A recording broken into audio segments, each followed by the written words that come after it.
welcome to the Everyone Active podcast. I am one of your hosts for today, Jo.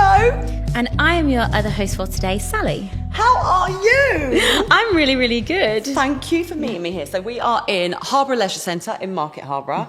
So I've done a little bit of up from south. You've done a little bit down from north. Yeah. Here we are. How Yeah. are all things in your centre, lovely? Everything's going really well in the centre. Yeah, we've got a new fitness manager who is super duper passionate and she's doing really well. Yeah, always seeing her out and about doing things. So yeah, people love her. And you and your clients? Oh, love my clients. Yeah. Yes. I can't say I've got a favourite, but I might. There we go. Sally's clients, we hope you're listening. But thank you for joining me today to host. The team, I'm very, very excited about the episode that we are going to be talking about today, because to my left, we are welcoming the lovely Kirstie, who is Chief Operating Officer for Mummy MOT. Welcome, Kirstie. Lovely. Thank you so much to be here. It's so lovely. I mean, I've had a drive this morning after dropping the kids to school, which means I've listened to music and a couple of podcasts along the way. A couple of hour journey gives like a bit of a pit stop in a motherhood day. So thank you at very least for that. Oh, my absolute pleasure. So, team, we're going to be talking to Kirstie today about Mummy MOT. What is it? When we might advise women, mummies, to seek you. But also, we really want to dig into what it is and why it was founded. So, Kirstie, I think your background is physiotherapy? It is, yeah. Tell me a little bit about that. Okay, so I'll start off by telling you a little bit about Mummy MOT, and I can give you a bit of an intro as to how I ended up into the Mummy MOT, and then we can hit from there, really. So, Mummy MOT, so Maria Elliott is founder and sort of CEO, so physiotherapist by background. Started in a very different place, actually, to pelvic health, but as a hand therapist, which, you know, is quite a complex thing. There's a lot going on in that. Oh. So, but actually, she was travelling around. Husband worked sort of business, so she got to live in France for a little bit. Obviously, they started a family, and through that, she experienced a little bit of parallel difference in sort of pregnancy and postnatal care between UK and somewhere like France. And I think that just was changeable for her as a life and a career point, really, because she really recognised the gap that we had here in the UK in terms of, yes, we have maternity care, so we're not taking away that we don't have anything in this country, and we are fortunate than many other countries in the world. But actually, as well as having those midwife checks and then we have a baby, we've had something very life-changing go on, sort of anatomically and to our whole brain and psychosocial worlds, that actually then we go to a 6 to 8 week check. We're, as mums, very much in a headspace of let's talk baby still. It's not about me. And therefore, we go through that 6 to 8 week check and then we kind of just venture off into motherhood. Our world's become very much focused on baby. But actually, sometimes as a mum's body, we're carrying a lot, and a lot of changes have gone on anatomically, emotionally, psychologically for us. And I think Maria became really aware of that when she was seeing her friends have children, hearing conversations of other women, and also looking at the care that was given there. And basically thought, actually, why are we not talking about this more? Why, even therapists, why are we not educated a bit more in our own training, even around pregnancy as the biggest life-changing event a woman's body's going to go through? Yeah. And therefore, surely can't we offer more help? So she recognised that there was pelvic health therapists out there, don't get me wrong, that were often sat in hospital spaces, sort of gynecology, referrals would go through, maybe attached to a GP centre, but really more focused, not necessarily around postnatal care specifically, quite broad, and you had to get to a certain level of need before you would see somebody. And sometimes women may think, I don't want to go to see the GP because nothing's wrong, but actually it'd be nice to have a check-in. Yeah, so you get two parallel worlds where either something's really going wrong and what's happening, and I really need to go and get some help, or people even be thinking that, this is normal, this is just part of course and part of process. So Maria basically went on travelling to America and then decided that she would start thinking about her own redirection of training when she got back to the UK. Ended up doing some more training in pelvic health and physiotherapy, and then started working at Chelsea in Westminster. And then still was thinking, okay, this is great. I'm seeing loads of women that need my help, not just in a postnatal sector or pregnancy sector, but just women across the board. But actually, there's still quite a gap. And actually, is any of this preventable if we give the right advice and guidance during pregnancy, if we're picking things up early and we support women postnatally better, that actually these situations might not occur as chronically, or actually women might still have the same needs, but actually psychologically and in terms of function, hobby, involvement, socially, what they're doing might not have been impacted as much. So she thought, well, I could just train people. Let me think about, maybe I write my own format of, like, if I was going to assess somebody in rehab, somebody postnatally, with all my new knowledge and how I've been practicing as a practitioner, what would I do? So she basically went and locked herself in a caravan. Not locked, not just, she's safe. She's safe. She's still safe. here. She's out. She's still practicing. She's in clinic. But basically, she went with a couple of very close friends in the pelvic health space and like sort of developed this program, writing, walking by the sea, coming back, writing it, developing, looking at the evidence, the research. So very much evidence-based practice led. And then basically thought, okay, well, now I better test this thing out. So she did that in her living room. Invited some peers that were also very interested, invested in changing space and empowering women, advocating women, and basically turning sort of this unspoken or what some women might feel as a taboo topic to think about. Totally. When was this? I was just going to ask. So this is like 10 years ago now. Which I know is only, we say 10 years and people think it's blasé. But in terms of women's science, women's research, women's health, definitely birth, health and anatomically as well as mentally, that's really revolutionary. Yeah, and at the time, like, again, people, so I'm not discounting anybody who wasn't talking about postnatal care and pregnancy care and professionals in certain spaces, but it was quite revolutionary in thinking about, okay, let's train people more specifically in this, and how can I spread the word? How can we talk and educate women and professionals? So basically, after a few sort of peer runs, it kind of just grew from there, and then it became a bit more formal. Okay, maybe this is something that actually is working, so we'll grow it. And then today, I'm really proud to say that we are now a network of over 900 practitioners, UK, Scotland, Wales, Ireland, South Africa, Australia. We've got people in some of the European countries as well practicing that actually travel to come and do the training. So that's really where it started. And again, obviously we have to, Mummy MOT is really about mum still. So it's very much about how can we educate through our social media platforms, through our website, how can we, get certain topics known about, education shared, empowering people to speak up or go seek help, even if that's not a Mummy MOT practitioner, but just going to somebody that's your safe, trusted source. Be that it starts with opening up to a friend in a coffee shop, or another mum at a baby group, or going to your midwife or your GP, or your child's health visitor. Just a talking point.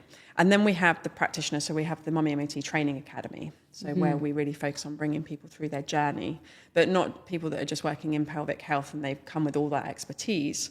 We're really wanting to be a brand where we're taking reputable, registered, trained individuals, I must say. They're qualified. So they're already up there, physiotherapy qualified, have done their university education, their practice, they've passed all their guilds levels, everything. They are already working as physiotherapists. Yeah, and not even just physios. I really want to stress that, because we're really proud that we're also the Mummy MOT as a brand really wanted to make sure it wasn't just physios very early doors with this, because we recognise that midwives come with an excellent amount of skill.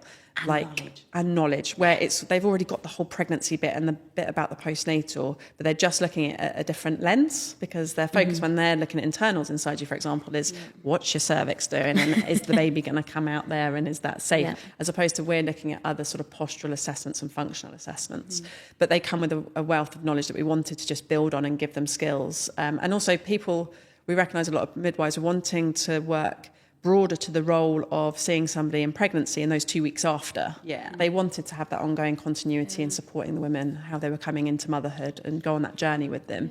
We also have osteopaths who, again, very similarly work with the body, the biomechanics, the posture, the function, the breath, similarly to physios. But again, we just have very slight nuances in how we work. So we wanted to recognise that actually they came with a wealth of anatomical knowledge, and often had the pregnant woman or the postnatal woman, even a lady who's had a child 3, 5, 10 years ago, where they've gone through those changes that are impacting their presentation physically today, that they still could actually land up in a clinic space, and better education would change course of treatment approach potentially. And is there a way, say for example, if a lady comes and it's 5 years later and it's something that's not within your scope of practice, is there a referral system to say, actually, this is something that you need to speak to a GP about? Or and thank you for mentioning GPs, because we also have trained a few GPs, and that's an area where we would love to target more, because that's where there is obviously the NHS standardised 6 to 8 week check, where if we can broaden GP awareness or specialists that have got a special area of interest. So we have trained a few GPs, and we always welcome GPs and consultants and anybody onto our course as well, just to be clear, but or to even speak and educate others. But yes, absolutely. So because as our practitioners, we wanted them to be at the regular touch points of a woman's life. So rather than having to go in the first instance to a GP and then go through a full referral system, if somebody's got really acute symptoms, we don't, we're not saying don't go to visit your GP, because it's still very much important that you can go and get those symptoms logged if they're really impactful. But actually, if they're coming to us, we want them to be maybe your physio, your osteopath that they've already been seeing for other things because they do sports or activities, or they're more sedentary and their body needs a bit of TLC from time to time. Or that they, we train fitness professionals now, not as practitioners, but as a fit pro, Mummy MOT Fit Pro. So we wanted to equip, you've got people who, when they're pregnant, either go and seek fitness and health because they wanted to improve their well-being, or maybe afterwards they are instigated that they want to go, be that people want to lose weight, or people just feel the need to be healthier because they've now got a life that they're looking after. So we part of our education is really thinking about the pathway of care. And actually, of course, we will only advocate our practitioners' work within the remit of their skill sets. We don't, it's not wizardry pokery to try and get all the skill sets under hand. So because our practitioners will have maybe differing volume of women coming through. So obviously we know as much as then you're doing your training, it's the actual experience of working with these women that will give you more enhancement in how you approach. Because when we're talking about, we'll talk through the female anatomy and what happens during pregnancy and afterwards. But when we're talking about, if we go quite blunt and layman's terms, after you've had your baby in hospital, regardless of delivery type, you are out into the wide world with now an entire human that relies on you just to live. And you've gone, holy moly, what the heck's happened? And then I suppose more common knowledge was, okay, I've got maybe 6 weeks, I can speak to somebody in 6 weeks. 6 weeks in terms of our body is actually quite a long time, and 6 weeks in terms of keeping a human alive is a massive chunk of time. It's huge. And that's just kind of where it was. But if you think, if we'd gone into hospital to have knee surgery, we've left hospital with a physio plan, with a 2-week check, with a 4-week check, with a 6-month check. So it's the perspective of, hold up here, team. We've grown a human, we've grown an organ. There has been so many changes to our internals and externals, our environment around us, definitely our hormones in relation to our brain and the rest of our body. Bang, there's also someone that needs you to make sure they live. It's huge.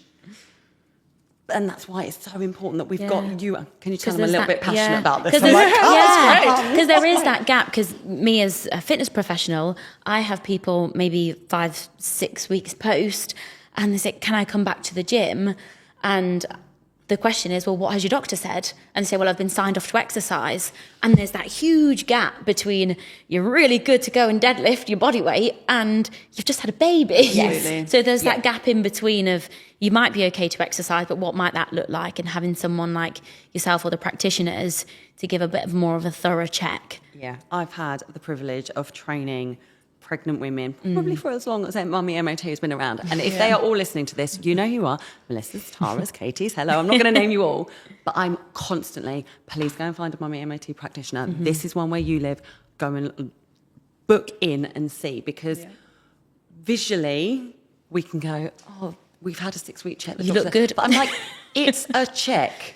It's not a 9 whole months of growing. Our bodies aren't little on-off buttons. Like, let's look after you as well. And that's kind of where you've grown and come bridge from. the gap, really, in that sense.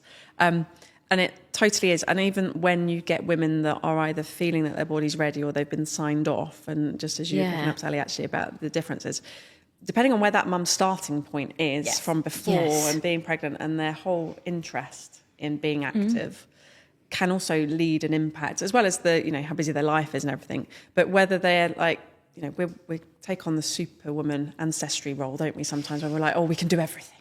we can do everything. Yeah. Again, without recognising that whole thing that we've been through. And like you say quite rightly, any other medical procedure that we go through, you'd have some recognition of a bit of respite, a bit of TLC, bit of soak up the bags of the chocolates and the flowers coming through the door and sit down, take a rest, go to bed. But actually, no, bam, into busy life. And sometimes, especially if, first baby's big shock to the system for many, it's a change up, like you say, survival mode for 2 people kicks in. But also you're doing that on sleep deprivation where your hormones are disarray, where your nutrition might not be optimized. And where psychologically you're processing a lot that may have gone on as well as your body kind of going back from this sort of renovated position into finding new space and place again. And then it's just allowing that time to not rush in either too much into heavy, strong fitness because you feel like you've got to go guns at it because then I'm going to prove that I'm still fit, I'm still able to take on the world and my body needs to get back or, from an image point of view or a health point of view to people thinking, I can't do that. No, I better not do that. I shouldn't do that because I could cause pain or I've got fear and both things are kind of, we're not belittling either of that because all of those are underpinned by lack of education that's readily available to women. And absolutely. So when you were saying about the years beyond and like a woman, so when we talk about the Mummy MOT, people might say, oh, my children are like 5 and 7, and we still get it even when actually practitioners themselves are coming on our training, and we offer always the opportunity for them to be a model because it enhances the learning of the group and themselves and everything else. And they'll say, oh, but my kids are like 5, they're 7, or I've got like an 11-year-old, and it's like, that's okay.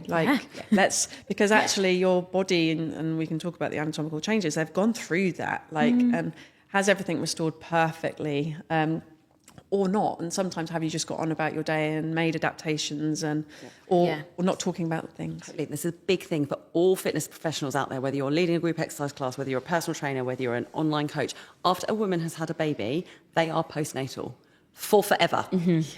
Forever. It's not a 6 week, it's not a 6 month, it's not 9 month. It is forever. Yes. So let's just start getting our heads around after baby. Yes. After baby. The baby is still there. We are going to talk. We're going to talk through all the changes that can and do happen in a woman's body, and we're going to tap into your physiotherapy background and knowledge and just talk us through in, I suppose, everyday language about what the changes and what are happening. Okay, this is where the listeners are going, oh, are we on here for 2-3 hours Here we go. It's not going to be Grey's Anatomy, guys, don't worry. So as we've already perfectly highlighted, this is the biggest body change that anybody goes through of any gender. It is transformational. It is the body basically changing itself from inside out, essentially, over a 9-month period, which feels like a really long time. But actually, when you think of all the changes that go on, and not only are we changing position of some of our organs, which we'll talk about in a moment, but we are actually growing an organ, which is the placenta, to then sustain another life. So we are also growing another human being. Like, it is transformational and full renovation. And I think we talk about all the symptoms in pregnancy, actually, and I think we don't always understand why that's happening. So we can look at that as well. But what we need to remember is it's a magical gift, essentially, that as women we are given to have this magical power of doing this in its own merit. But essentially, all the changes really start right at the beginning. So, and for some people, these changes might have been sort of encouraged or helped because they might be someone who's had fertility treatment. So their sort of hormonal changes have already been, maybe, especially those having IVF, might have been forced into some degree of sort of early menopause and then shifted back into heightened fertility. So I just want to kind of capture that because I think it's really important to think about not every woman starts from the same place either. And some people might have obviously had birth loss. So their bodies might have already started to have some of the more subtle changes early on in pregnancy. And then sadly they've lost their baby and then they're getting pregnant again, where obviously there's the hopeful carry of a live baby at the end of it. So that's really crucial to us as practitioners as well to understand. But I think the biggest thing is, the first pregnancy revealer, if you like, is you pee on your stick and everything, or you have your blood test and you get your sort of your HCG level hormones kicked in, and that's obviously when the the embryo is implanted sort of day 5 after fertilization, and it's kind of nestling in, and it's kind of saying, hey guys, I'm here. Now, ordinarily, our body is magical at that point because that little embryo doesn't carry your exact DNA makeup because, of course, it's got somebody else's DNA mudged in it as well. So they're almost like a little foreign body nestling in and getting comfy without always an invite.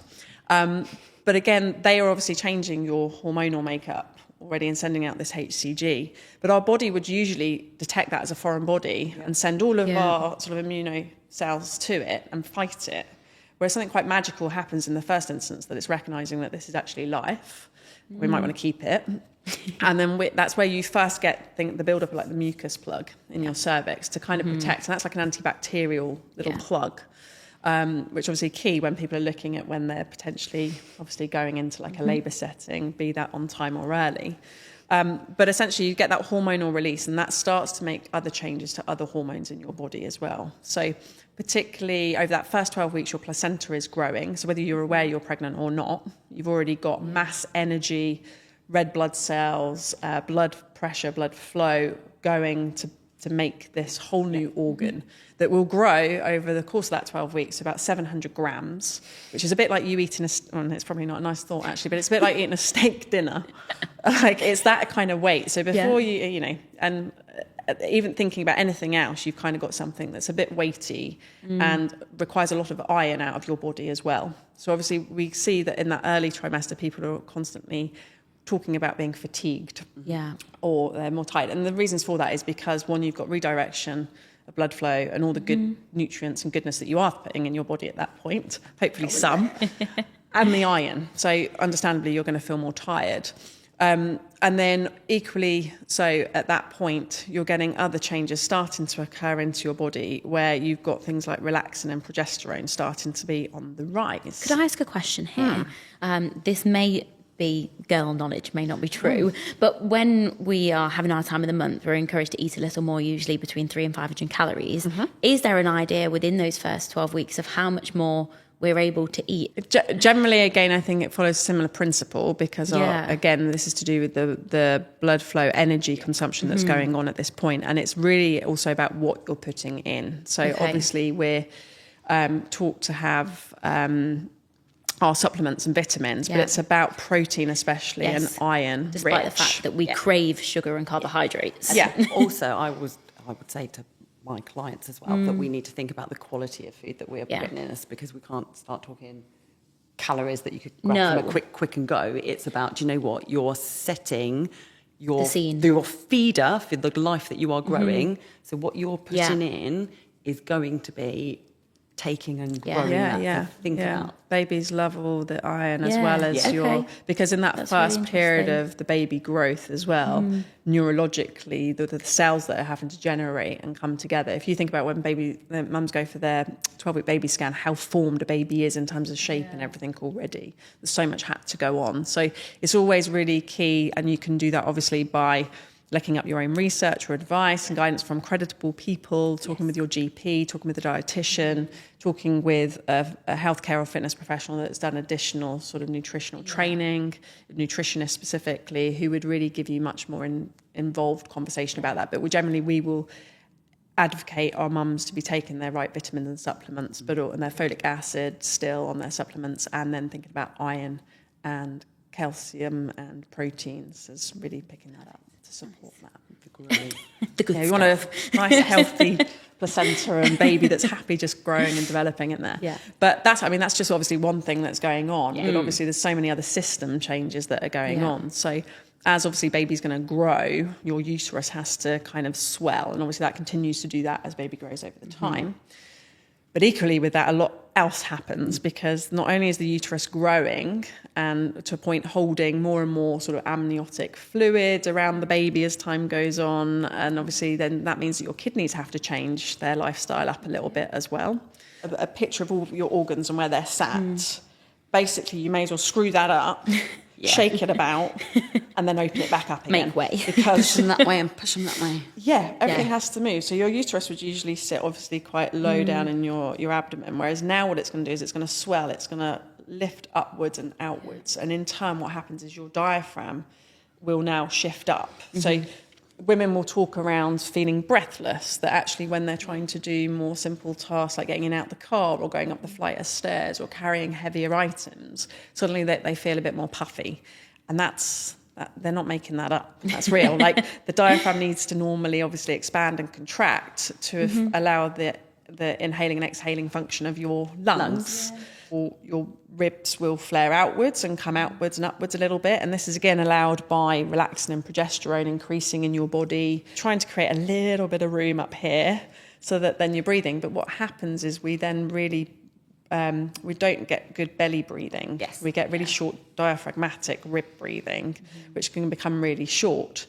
But progesterone's really clever because it kind of basically tells our brain, hey guys, we need to breathe a bit quicker because we need to get the oxygen in here. So things like that happen. So a woman's resting heart rate might be a bit lower. Our diaphragm connects with our pelvic floor. So suddenly that's changing up how those guys normally talk to each other and get on with one another as well. And then with all those shifts around, our kidneys are suddenly having to deal with a lot more sort of water management and production. So progesterone also makes sure that it supports increasing red blood cells in our body. That actually, because we need more water to be getting to baby via the placenta, we need it ourselves, we need good return on our own circulatory system to stay healthy, to carry this new life as well. So, but it doesn't quite send around all the red blood cells. So it doesn't suddenly think, oh, we'll send loads around more water. And you know what, we'll send some really helpful blood cells that's going to help someone feel a bit more alive and oxygenated with that as well. They send around half, a little extra, like a little token gesture. Yeah. But suddenly, obviously, if you think about all that new water now that is being managed through the water system of the kidneys, your poor bladder has now been splatted and squished and flattened because it's like, oh, and there's more coming. Yeah. So uterus has gone up, ribs has gone out. Diaphragm flatter, higher, and not got enough room. Then your intestines have gone, hold on, guys, where are we going? That normally sit wrapped all up in a little ball round here. Especially small intestines, they've just gone, oh, okay, we're rising. Where are we going? Hello? And then they get to the top and they go, oh, we'll just go round the uterus. So they kind of unravel and then just we'll just go anywhere. Find space, guys. Go round and down. So they just wrap round. I'm picturing like a little beaver in a dam. Stop it coming! So with that, it's not surprising that then women are, peeing more. They're not able to hold their wee. They go for a wee and then they stand up and they think, oh, no, I need to get back on and have another wee. All symptoms are absolutely normal because sort of the organ functions and position has just been absolutely smashed and changed up. It's not surprising that women have suddenly constipation, or sometimes they might go the other way, but quite often it's because of the sluggish, because again, we've got relaxin release that has made all of that collagen and muscle function just loosen. We don't have as much tight contraction and stuff to be forcing the poo out. And also then we're in a different place. So it's not surprising. And these are all just, again, normal reasons, not of concern, not of an issue, you know, but also because when we start carrying an increased load when we are pregnant, people always say, am I going to get hemorrhoids? Well, we don't have a glass ball, but there are some things that you can do to kind of help. So pregnancy-induced rather than delivery-induced hemorrhoids can be because of the load and the pressure that a woman's carrying. So keeping really well hydrated, keeping a good fibrous diet is all going to be supportive of trying to get your bowel to kind of join in a little bit with you. We could say, and I'm not sure people are aware, we've got meters and meters and meters of intestines inside us. I want to say it's nearly up to 20 meters. Yeah. So when they're all condensed, absolutely, of course, that pressure is able to move everything through. But we have they've opened up around the whole of the volume of our stomach. Yep. So it's going to be, it's different for them. And that's why, absolutely, the hydration is so key. Yes. But also bearing in mind, oh, sorry, I need the toilet again. It's that balance. Yeah, absolutely. So a kiwi a day can be helpful. You know, we found that advice to a lot of women. I go for Weetabix, the Weetabix minis. They get me moving. Feeling encouraged.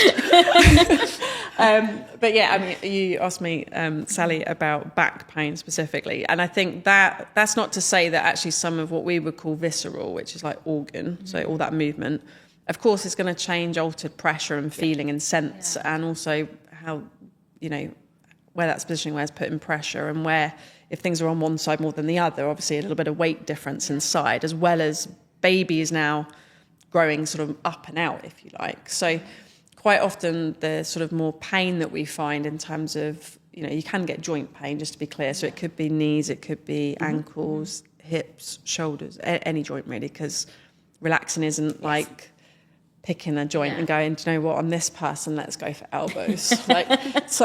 It can affect all, because it's affecting the whole collagen makeup of the body. We just say relaxin is the hormone in the female body that will allow more flexibility. Thank you. More separation, and it can be, predominantly around our joints, our ligaments, our muscles are there, and it's the hormone that goes in that allows a female body to expand in areas it hasn't done previously before. And obviously when we're talking about relaxing impacting the muscle tissue, that's one, but your tendons that join your muscle to your bone, and then your ligaments that are bone to bone. So everything that normally in your skeleton is like structure, strong and mighty, like is suddenly going, that's okay, we can free up a little bit, we can go a little bit lax here. So, and that is important, it's crucial, because we need different weight management and transfer in our other joints as well to allow for this, not only just the central growth that's happening. So the pain itself can come from essentially the consequence of relaxing, being released in our body a little bit, which we need, and it's not that we'd want to restrict that in any which way, but it's just because where you're getting some sort of joints sort of broadening, stretching, increased movement, all of that, that's not used to that. It's general physics, really. You're just putting different forces and pressure in different areas that it's used to.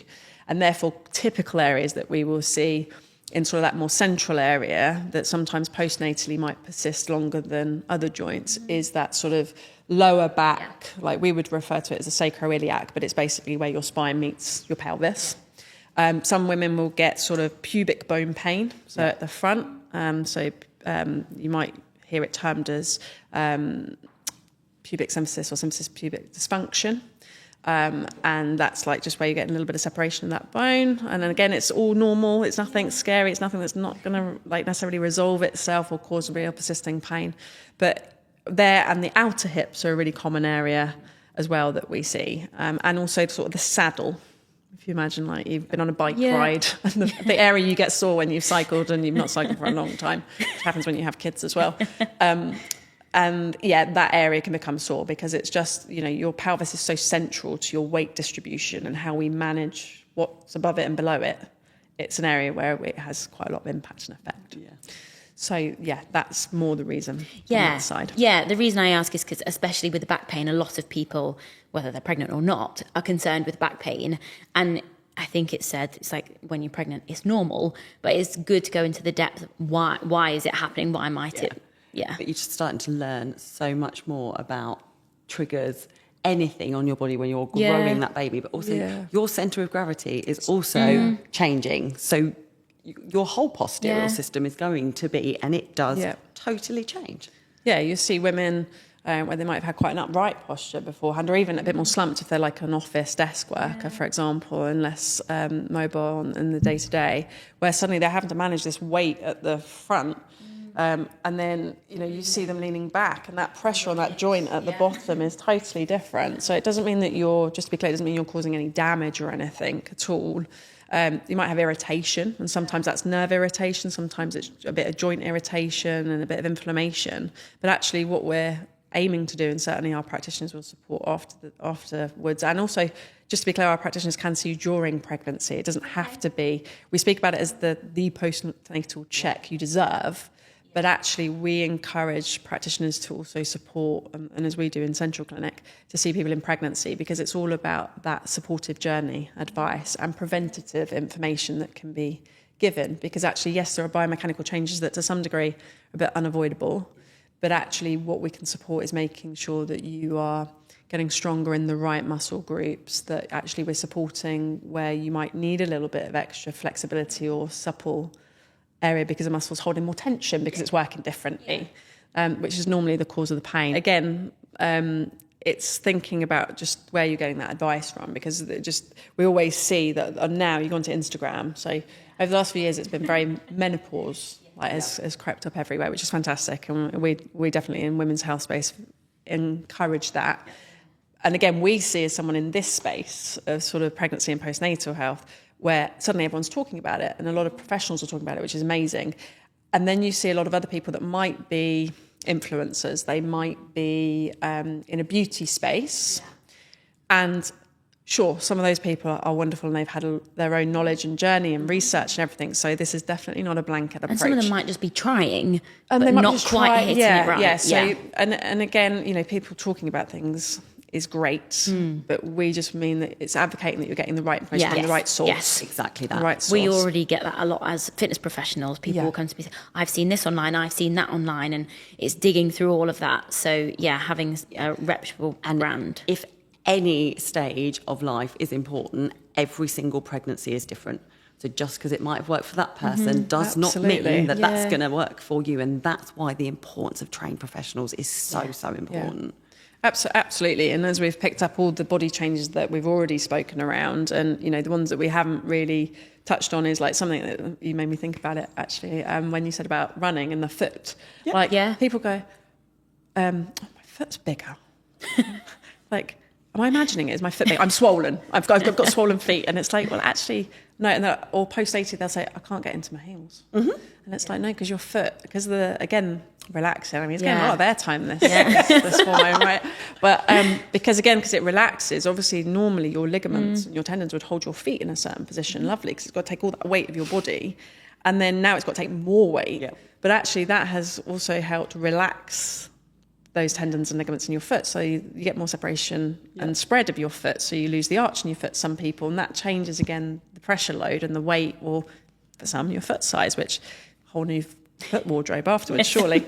But then other changes that can happen is like your skin just becomes this like superhero stretch, because it just suddenly, you know, people become really aware about stretch marks, or some people might even get like the mark down the darkening around their tummy, and like that's just defining where your midline is in your skin sheet, if you like.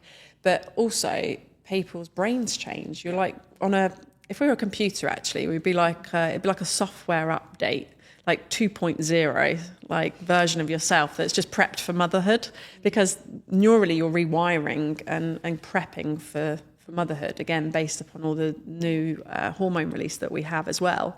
So, you know, all those changes alone will impact somebody very differently.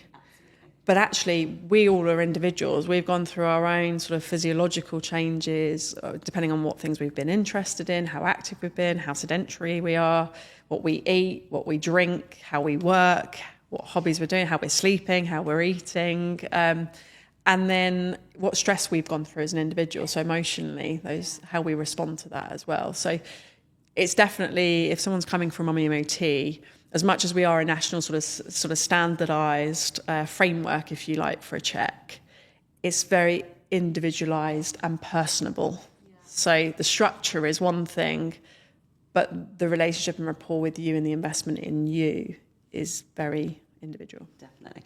I mean, we've spoken about growing the baby and the placenta. We have slightly missed off also what happens around our boobs. Yeah, boobies. Yeah. And the good old pectorals and your shoulders, and the fact that that doesn't stop after you've given birth. No, absolutely not. And again, just to recognise, because we know there are women out there where they have less breast changes. So sometimes, although the hormones are all releasing and doing, and there's certain hopeful expectations that they're going to do certain things, sometimes our bodies do throw these curveballs. So, you know, a woman's milk might not seem to be coming in and producing, and therefore their size of their breasts don't inflate. Their areolas might not be prepping and getting bigger and more poignant and more prominent, to feed a baby. So, but if we speak about where there is change, then obviously, yes, and it's about thinking about our boobs, breasts, whatever you want to call them, watermelons, jugs, then they pancakes. For me, pancakes.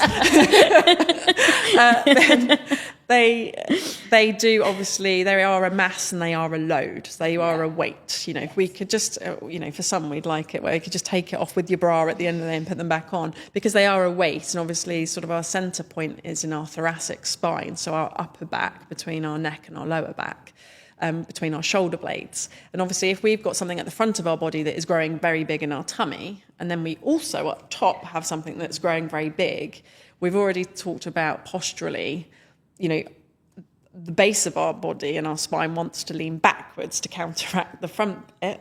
And our body at the front is almost kind of what we find is shoulders want to come forwards because they're almost trying to counterbalance now the sway that we've got backwards, and then this additional weight where we're kind of wanting to kind of capture this curve in our spine. And that's why women actually, you know, some women in their sort of first and second trimester might say, I got taller. First of all, they go, I'm half an inch taller now, I'm taller. And part of that is because suddenly they are seemingly standing more upright, and the changes that occur in the spine and the expansion and the rise and the lift that is created in the abdomen creates that sort of extension of themselves, if you like. But then actually then in third trimester, as everything's really big and really heavy, you kind of get this sort of skeletal little lose a couple of slump inches. and like sinking in. Disappear So again. they might actually feel like they're shorter than before as well. So, but yes, and obviously that does persist afterwards, because when a baby's born, of course, we lose a portion, shall I say, of the weight in our tummies.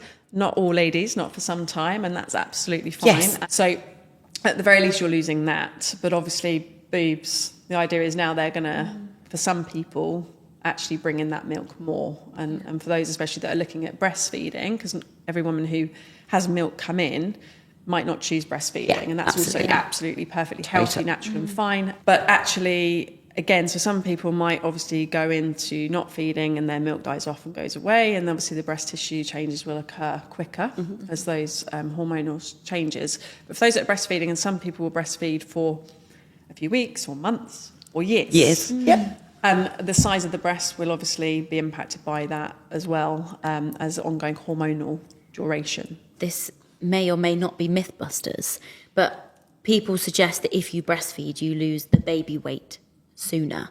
And I think that adds additional pressure. And from what I've seen from friends, it varies completely from woman to woman. And I think that's really unfair to put that extra pressure on weight loss as soon as the baby comes. Yeah. Is there any science behind that? Absolutely. So there's differing viewpoints, obviously, in whatever you read. So we'll try and stay true and factual. But I think on a very basis of input-output, so if we're feeding and we're putting a certain amount of nutrition and calories into our body, and we are giving some of that extra away because our body's making milk, not meat. We don't make meat. Even though I said steak earlier about the placenta, it's not a meat. The milk. The milk. But yeah, so obviously we're making it, and then obviously it's being taken off by the offspring, or we're pumping it out or whatever. Then obviously there is an input-output. So if you're going to get a certain amount of calories and you're bottle feeding and not breastfeeding, and therefore not giving any calories away, then the calories are all yours. Well, and depending on how active and what you're It's doing, hard to know what you're planning. how many they are. Yeah, and obviously some people, again, it varies on how much someone's feeding. Somebody will be sole feeding, babies will take a differing, varying amount of milk that they will need and require to grow, versus then obviously what that mum is doing physically, again, versus her feeding. But essentially, obviously there is an input-output, as I was saying, in that.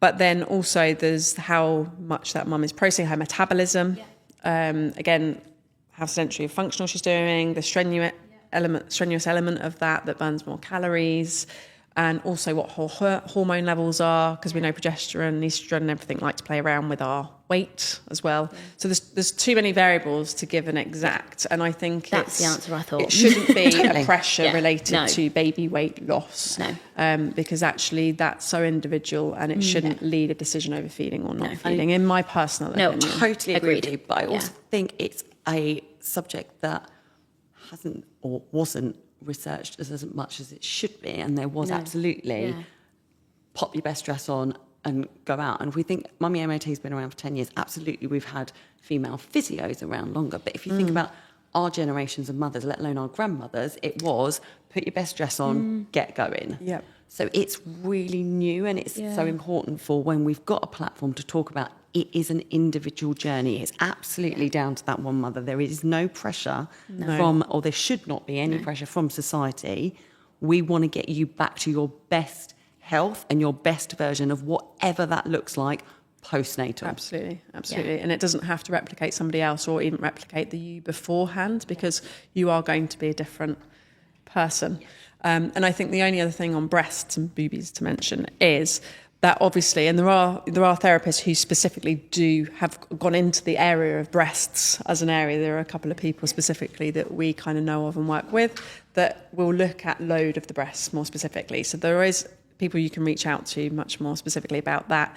And there's also around sort of development in terms of sports bras, and, you know, looking at those that might offer a maternity option as well to a sports bra to support the mum carrying the load, where it's been scientifically evidence research backed up, tried and tested with doing different functions from lifting and loading to running, cardiovascular type work, where actually the movement and range that you need to have available in your sort of pec muscles, your shoulders and your arms is different to those different things. But we want people to be thinking about their breasts as a load and a weight. I'd never even thought about that, as I said, because I am smaller on the top, but certain times a month they do get bigger, and there's certain bras I think this one's not for today, and I suppose I didn't even think about that. Yeah, and it's totally total sport, because we know running is a totally different to if you are lifting, but you've got to think about what you need, and it's that support.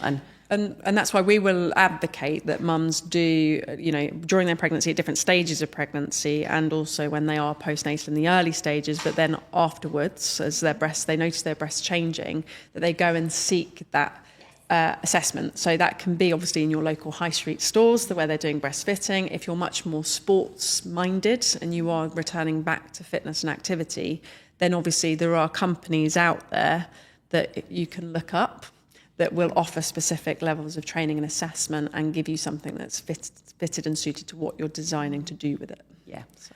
And then there is obviously a very big thing that happens. I might call you in to actually do a separate episode on talking specific birth, but I really want to be able to get onto what coming to a Mummy MOT looks like. But I think it's really important to say, again, births are individual.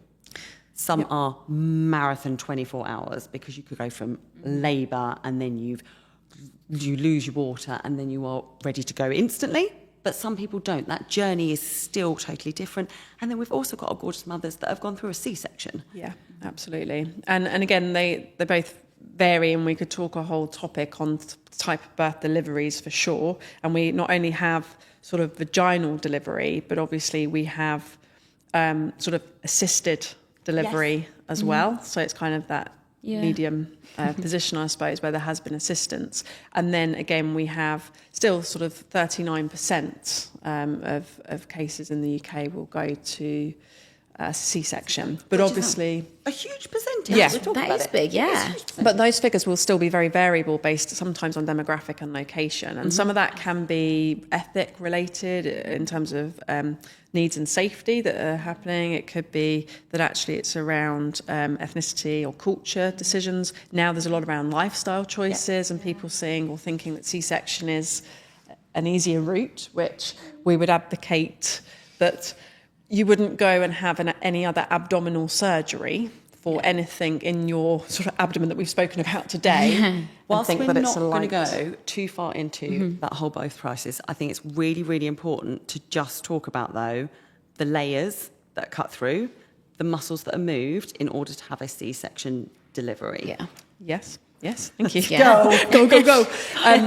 So obviously that's the difference to the vaginal delivery. So obviously you're not just cutting through the skin layer. And people often don't think about the below layers because they think about this.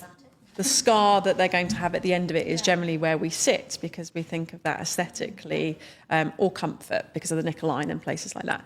But actually what we are cutting through is skin, layers of fascia, and connective tissue that are kind of supporting between your skin and your muscle layers. Then we're cutting through abdominal muscles, sort of your transverse abdominis and the bottom, right through them. And then also we're going through, essentially, you have to cut the uterus open to kind of come through into the amniotic sac. So there are several layers that are actually cut through rather than one. And obviously each layer has to be stitched separately. And obviously then women carry a scar. Now, scars in their own merit, if managed well, are fine and they don't cause any problems. But also it is still within a normal parameter if women are experiencing some sensitivity around the scar, if they're experiencing like tingling or numbness, because that can be related to some nerve irritation that's happened, or just nerve disruption because of it as well, or some inflammation or swelling that might be occurring as part of it as well. And people might experience a bit of pulling or tugging sensation. And again, that can just be because of where these multiple layers are actually stitched on top of each other. You can get these adhesions that are occurring as the collagen is lying down in your body, which is an absolutely normal healing process for this scar to heal at every level, that actually then they can get a bit stuck. They get a bit too familiar with each other. And that's why we, our practitioners will teach and advocate, and we measure and we assess scars fully as part of our framework of assessment for a mum that's had a C-section.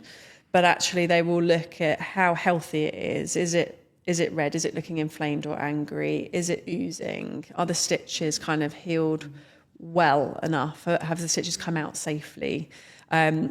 Have you got equal symmetry to midline? Or has it been cut slightly left or slightly right? Is there any assessment of that in the hospital? Because I had my appendix out and they stitched me up. And I never went back, no? Yeah, no. And I thought, do I have to do anything? I don't really know. Struggling to wash my hair. I just thought, bless you. No, bless you. Yeah, I don't know if there is. And that is the thing. Again, just another abdominal surgery just pointed out there. And even when we see any other wound, unless you're going back for the aftercare as like staples coming out, but a lot of products that are now used are self-dissolving. So, for a mum in this situation, you would hope that the midwife that comes out normally the day after, or if they've been in hospital, they will see you whilst you're on the ward as well, that they would check. And then it should be part of at least the 6 to 8 week check, that they're looking at the scar, the integrity, the healing, and making sure that really from a more like a tissue viability in terms of, is it healing healthy and safely and not angry? From the women's body point of view as well, when you've had an appendix or stomach surgery, you then don't have to then lift a human that's relying on you, or you haven't had 9 months of physiological and anatomical change, which is also still like our scars are right down the bottom. It's a lot to work for that human body to like even just getting up through. and down, exactly that. in and out of bed. And obviously you're not always able to guard in the same way. Like if you have any other abdominal surgery, sometimes they'll teach you to guard and move with it whilst you're doing, but normally you're carrying an infant or another toddler or something. So we will really look at measuring it to make sure also, because as we talked about, if it's not symmetry, it's not equal left and right, it might pull on certain muscle tissue or act as a bit of a trigger. So that explains sort of the pulling and tugging symptoms. And sometimes if there's been, because of the ligaments that are all in that area and tendons and things that are in that area, that obviously they're trying to avoid, but then also because we've talked about the uterus and its then relationship and position to things like the bladder and aspects, then sometimes you might get sort of a bit of sensitivity that's occurred from just some soft tissue irritation that's changing the pull and pressure through your bladder a little bit, and that can have an impact.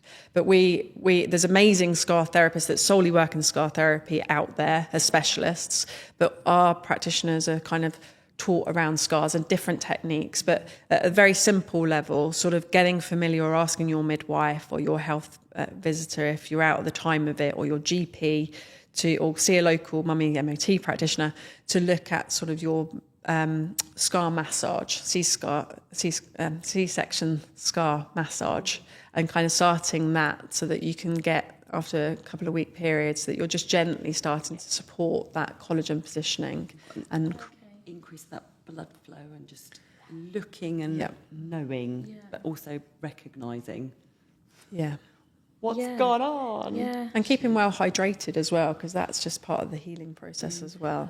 So us mums, after we've had our babies, how do we come and find you, and what does our first assessment look like? Because some people are like, oh, I'm walking into a hospital, it's not. But you take a huge barrier away. We're not asking you to travel to hospital. No. So what does it look like, and how would we be finding you and booking in? Yeah, and just also to be really clear, so our practitioners work in different places and different spaces. So some of our practitioners will work very much like mobile in their cars, they come to you. And some people that will be the sole way they work. Some others it might be one of the ways they work, but they might also work in like a clinic setting or part of a gym setting. Or so we're trying to bring you into spaces that shouldn't feel crazy clinical. Baby is always welcome. You don't have to bring baby, Like, we love baby cuddles, I'm not going to lie. That's a little perk that we get to meet them. And also we get to just, see how you are as a little package as well, and support you both in that sense as well. But, if you feel that you're going to be too distracted, you are able to always bring somebody with you as like a, they can be a chaperone if you want, but also if they're just a family member, your partner, female, male, whatever culture, everything goes with Mummy MOT. So basically come along, and normally we'll try and send out a pre-assessment form. And I say we will try because I don't want to, there might be various ways that different people work, but we encourage that they might send you a pre-assessment form so you can fill it in at a time that suits you at home, and then normally like email it in or bring it with you. And this is a bit like, it gives you the headspace and the time to just tell us things around your pregnancy, what it was like, anything you experienced during it, any symptoms, any extra checkups that you might have had. Then we talk very much about your birth history. We talk about baby's weight. We then look at whether you've had any specific sort of gynecological fertility history, any other past medical history. And in terms of then, are you experiencing any symptoms in certain areas? So, and that includes your sex life as well. So it's a very important area of you as a woman and your relationship. So again, are you experiencing anything with sort of your toileting habits, dietary, functional movement, sexual health? And then, so basically it acts as a bit of a talking platform. So when you come in, it's not a case of someone sat there quietly, head down, and then straight into, it just becomes a way that we can open up the conversation with you. If people come and they haven't had a chance to fill that in, it's not, you're not welcome for the rest of it. We go with the flow because we respect that obviously there's reasons why you might not have had the chance to do that. And then essentially what we'll look to do is, so there's all a functional postural assessment. So looking at how you are aligned as a person. So I think people probably really put a physio to generally that, they're going to look at my body and how I stand and how I move. And we have sort of a specialist series of different movements as well that we will get you doing and looking at. So not just that you're static, but actually getting you through some dynamic movements, changing position, changing posture. What's happening? Are you getting any symptoms? What can we see from our observations? What can we feel from what we're feeling? What are you telling us? And then essentially, we're also looking if you've got a scar, as I mentioned, we'll do a scar assessment. We're looking at your breathing and your breath work and how that's working with your pelvic floor. We assess your pelvic floor function, again, in those different positions. We have different technology that might be able to advance how much we see that in terms of looking at things on a screen or biofeedback as well that you might be able to get. And then also we are looking at then if you're open to it, you don't have to. Let me just put this there. As part of the Mummy MOT is our registered brand trademarked framework and offer. An internal assessment is what you can expect to be able to ask for or be offered as part of that. But you don't have to. So what I want you out there, if you're looking and thinking about Mummy MOT and then saying, I've had I've taken my knickers off too many times in the hospital setting. They've seen too much. I've put it all back together again and it's not for anyone to look at apart from myself now. Then, that's also your call. That's absolutely your consent. And if you do choose that you want it, but you feel more comfortable bringing a friend or a relative or anything there to just be with you, that's also absolutely fine. Our practitioners are really discreet in terms of how they do it. They're very gentle. You can, if you have come with something like pelvic pain or you've maybe tried intercourse and it's not felt that it's gone successful, then, you can inform us as much as possible and we'll go to your rhythm and what you need to do. But the benefits of it is that obviously, rather than just trying to guess what your pelvic floor is doing from external assessments that we can do to get an idea and an observation, we can actually now come in and feel what's happening and feel the integrity of your muscle activation and your, there's like 3 different layers to your pelvic floor.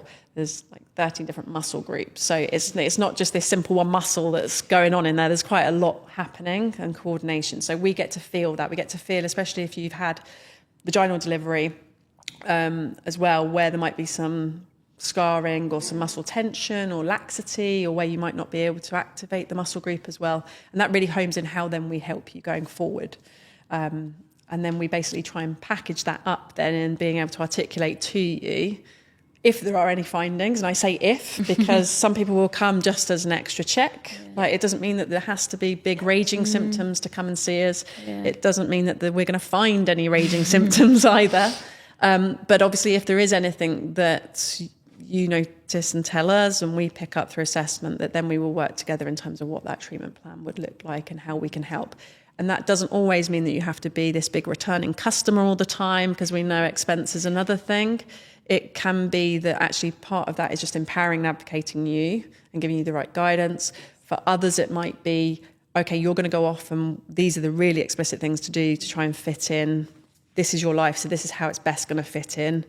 Then we'll see you again. For others, they might require, obviously, or benefit from some more sort of intense treatment. I think it's an absolutely incredible, and I've said it before, and I always say it to any client I'm training, or if somebody's coming to me after 9 months, I'm always like, have you had like a you time? You might have treated yourself to a pedicure if you get 5 minutes. Well, but what about this? Is a treat to you and your body and you as a woman. Let's just have a look, because there might be a certain part that's not quite moved back to where it once upon was, and that's affected your whole posture, like your whole posture. Or it could be, as you've said before, scar tissue. There could be something on that scar internally that we're not actually noticing, and you don't notice it until you've come back a year later and you've started to run, and that impact's changed, and you've gone, hold up. So I think it's so important. It's for every single mum. It's not a, oh my gosh, I've got this problem, I need to go and see somebody. No, absolutely. And just to add a note on that, is we're also really although we're called the Mummy MOT brand, we also want to recognise that we're talking about any body that has been in a sort of perinatal period. So I touched on it right at the beginning that actually, unfortunately and sadly, the statistics are still too high, that some women obviously might not carry to full term, or they might go through a series of miscarriage. And if they've obviously gone through a period where their body has still changed and they're still carrying symptoms, then, this is still open to you. And that's for us as a brand to work at making sure that you feel that this could still be for you. And that's an area of focus that we really want to take more, because it shouldn't. There is a lot, there's a lot of work that we can do, because we want to be able to support you. Your body has gone through so much. Emotionally, you're going through so much as well, which mental health is physical health and vice versa, really, in that space. So that's really key to us. And I think in view of, any woman's body that has gone through this, and just as you were picking up then, I was thinking, we always talk about, you wouldn't go on a big road trip or be going on a road trip and have come back and maybe gone across different terrain, gone to different weathers, gone through potholes and gravel and gone through water and all sorts of stuff, and then think, oh, we're going to do another road trip, or we're going to leave the car on the drive for a while. You would think, I better get it just checked out and get my tyres checked, or get this, or my oil or my water and all my screen wash checked. We do that automatically, and it's ingrained in us, the same as getting our insurances and things like that. But we don't prep and think about my body has just grown a whole new life, a whole new organ. Everything in my tummy has just moved all around, and my whole body has shifted. Bones have stretched, tissues stretched, soft tissues squished, and everything else. I better do something about this and get it checked. So we always talk about it being the biggest investment to self as a mum, and that's why, we talk about life transition and things like changing your job. Some people might get through a divorce. People might go change demographics. Something that a lot of people can relate to is if someone's getting married. How long do people plan a wedding for? Plan what they're going to do, the guest list, their food, their cake, the photography, the favours, everything, 2-3 years in the making. And this is why we will always advocate with your midwives really early on, or if you come and see a practitioner, let us all support you, hearing you and advocating your birth plan. We know birth plans don't always go to plan, but how can we work and optimise your body and understand your body ahead of a birth, and how can we help afterwards? Because you don't have to be stuck. You don't have to accept. You don't have to think that it's all normal. Yeah, absolutely incredible. How do people find you? Find us.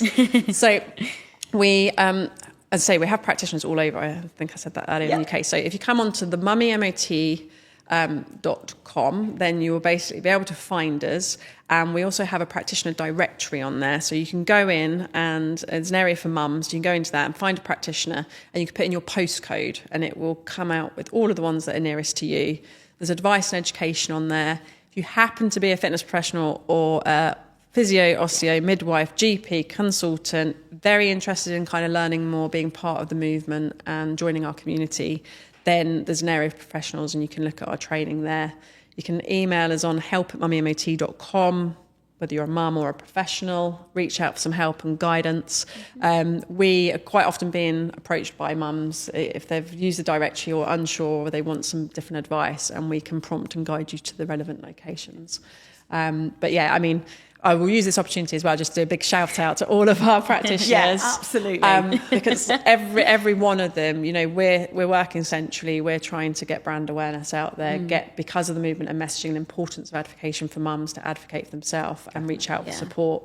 And because a postnatal body becomes a perimenopausal body, becomes a menopausal body, becomes an older woman sat. And obviously our pelvic floor function and our woman body and posture and biomechanics feeds into that whole journey. Yes. So our practitioners are doing an amazing job. We're really proud of all of you being on the journey and part of our community, and just keep doing what you're doing and keep everyone talking about it in your local demographics. Team, as always, if there are any questions, you can happily email them in, podcast@everyoneactive.com, and Kirstie, we will send them over to you and we can get the correct information out there for everybody. Absolutely. And then we could have talked a lot longer because I'd have gone into the types of things that what you might come to Mummy MOT for in some of those sort of post-birth symptoms.